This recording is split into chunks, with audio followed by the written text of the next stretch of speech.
Class 11th Accountancy, Chapter number 2, Basic Accounting Terms, and the fourth term is expenditure.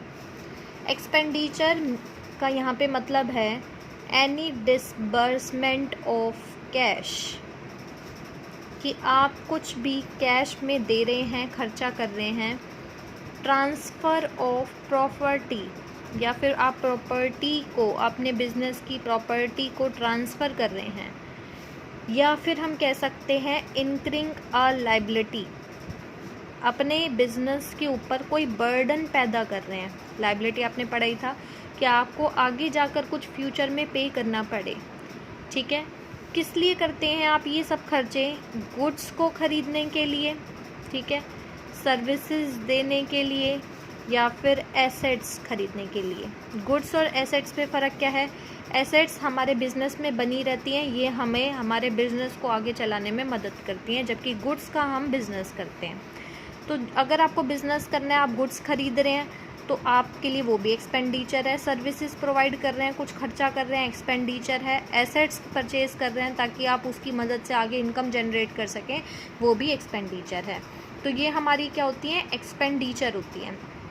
इसको हम किसी भी तरीके की पेमेंट कहते हैं जिससे हम बेनिफिट ले सकें.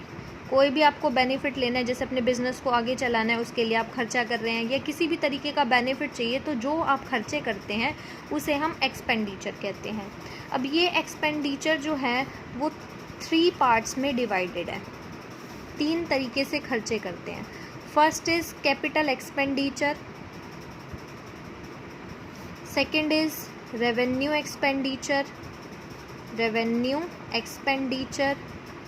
and third is deferred revenue expenditure. तो फर्स्ट हम यहाँ से देखते हैं capital expenditure. What is capital expenditure? ये वो एक्सपेंडिचर होता है जो आप खर्चा करते हैं वैल्यू ऑफ फिक्स्ड एसेट्स पर. किन के ऊपर खर्चा करते हैं? फिक्स्ड एसेट्स पर.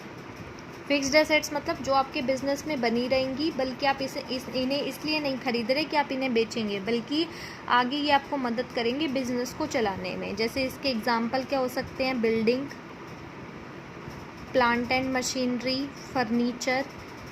तो इनके ऊपर जो आप खर्चा कर रहे हैं, ये आपको क्या करते हैं? बेनिफिट लेने में मदद करते हैं. ये आपकी अर्निंग कैपेसिटी को बढ़ाते हैं.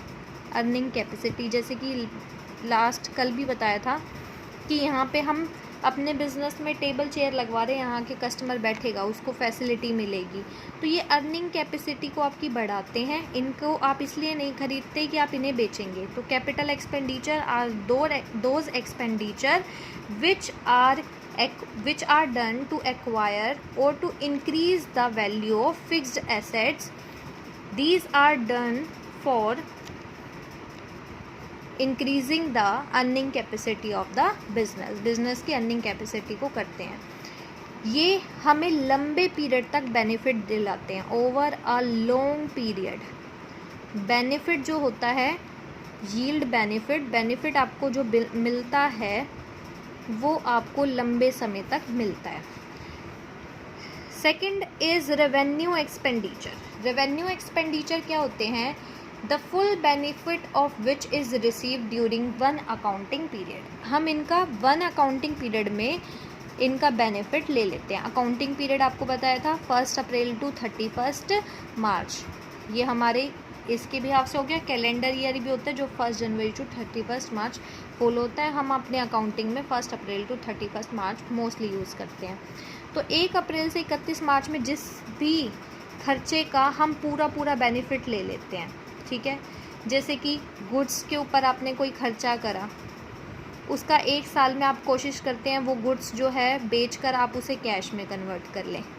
ठीक है, सैलरी आप देते हैं, सैलरी भी आप देखते हैं मंथली देते हैं ना. तो मंथली 1 साल के अंदर हो गया, मंथली आप सैलरी दे रहे हैं, तो सैलरी खर्चे का एक्सपेंडिचर आपने कर दिया. फिर उसके बाद रेंट आप दे रहे हैं, और रेंट का आप मान लो 1 साल में पेमेंट कर रहे हैं, तो 1 साल में उसका बेनिफिट भी ले लेते हैं उसके अंदर रहकर. तो those expenditure which the benefit is taken during one accounting period, एक अकाउंटिंग पीरियड में उनका बेनिफिट ले लेते हैं, जबकि कैपिटल एक्सपेंडिचर का लंबे समय तक, हम इस बिल्डिंग का, हम इस प्लांट का, इस फर्नीचर का लंबे समय तक यूज़ करते हैं, जबकि इनको हम एक ही अकाउंटिंग पीरियड में यूज़ करते हैं। ये हमारे कैपिटल रेवेन्यू एक्सपेंडिचर हो गए। एग्जाम्पल मैंने आपको बताया, सैलरीज़ हो गए, रेंट हो गए, इलेक्ट्रिसिटी आप पे कर रहे हैं, इलेक्ट्रिसिटी चार्जेस हो गए, ठीक है, या गुड्स आप खरीद रहे हैं बिज़नेस को चलाने के लिए, आप उसका बिज़नेस करेंगे, सेल करेंगे, तो आप चाहेंगे कि एक ही साल में सेल हो जाए। इसके बाद आता है आपका डेफर्ड रेवेन्यू एक्सपेंडिचर, ठीक है।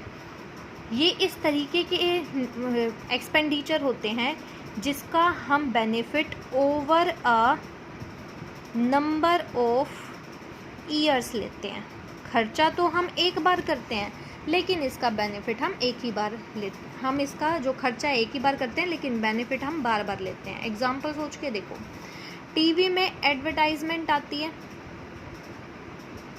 है ना, एडवर्टाइजमेंट, जैसे कि आप देखते हैं लैक्मे जो है मेरा फेवरेट प्रोडक्ट है, तो मैं बार बार इसका नाम लेती हूँ कि लैक्मे का एक प्रोडक्ट है, ये क्या है, इसकी ऐड करते हैं लैक्मे की।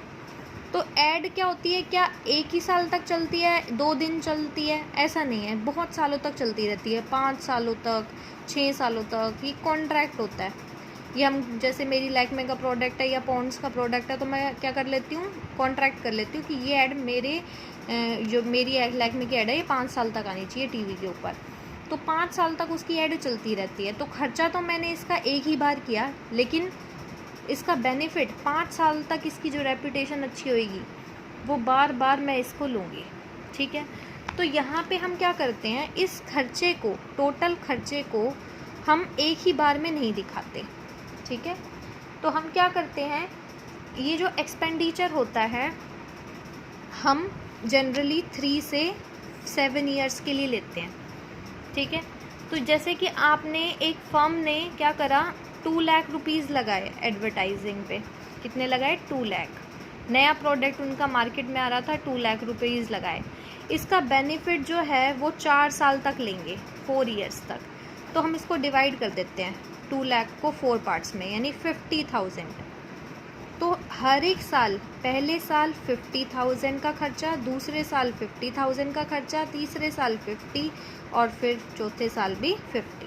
लेकिन बेनिफिट हमने खर्चा एक बार ही कर दिया, उसका बेनिफिट हम धीरे धीरे ले रहे हैं। 50 का बेनिफिट पहले ईयर ले रहे हैं, दूसरा, तीसरा, चौथा।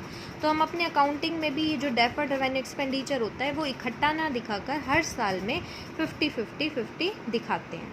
तो ये हमारे होते हैं डेफर्ड रेवेन्यू एक्सपेंडिचर। इनकी PDF मैं आपके साथ शेयर कर दूँगी, उसे आप नोट कर लेना।